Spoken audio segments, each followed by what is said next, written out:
Jamie, here we are back to talk about 5 myths, busting the 5 myths of Swiss banking. So I'll just shoot you the myth, and then I'll let you bust it completely wide open.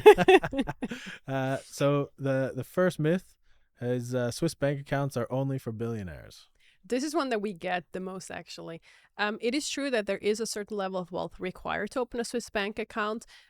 You cannot just do it with a few thousand US dollars, but the minimum investment volume is typically a lot smaller than what most people think. So depending on which bank you're going to work together with, depending on whether you're going to bank in Switzerland or Liechtenstein, the minimum investment volume is between 500,000 US dollars and the million US dollars. So certainly a lot of wealth, but not billionaire level kind of wealth. Yeah, absolutely. It's much more accessible than most people usually think. All right, so the next myth I have is banking in Switzerland is shady. This is something that is haunting us and has been haunting us for like 15 years. The roots of this myth are like in the tax dispute between the US and Switzerland, but those times are long gone. This dispute has long been resolved.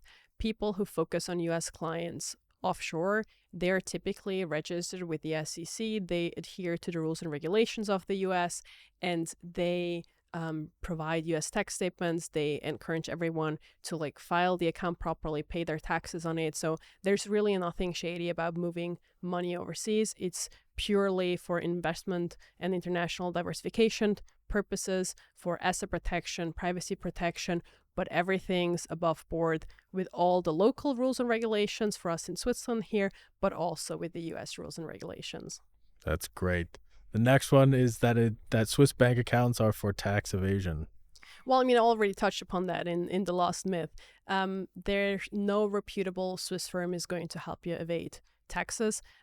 You will have to report your bank account. You are taxed on your worldwide income. So having a bank account in Switzerland is going to be tax neutral for you. You're not going to pay more taxes, but you're also not going to pay less taxes. Yeah, everything's reported and always has been the case. I think that's the other thing is you've always had to report your taxes.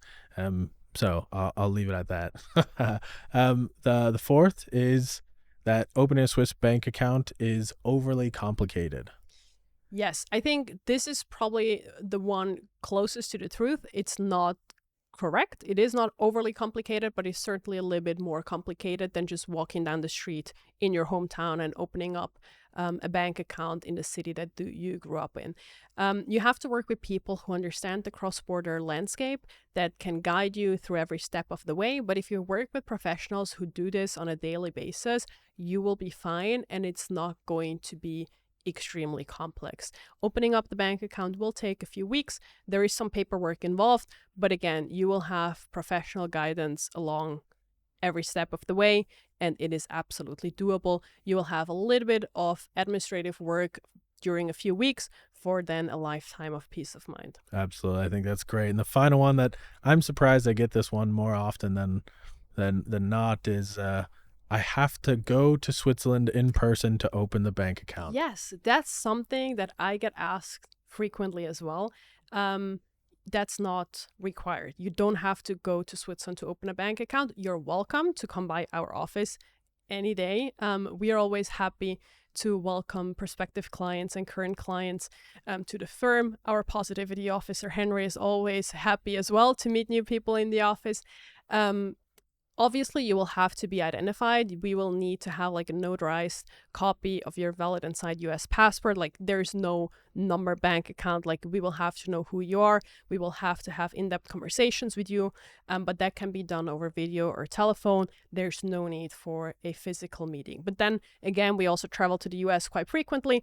So if you do want to meet face to face, there's also the option to meet in the US. Absolutely. Thank you, Jamie, for busting those 5 myths today.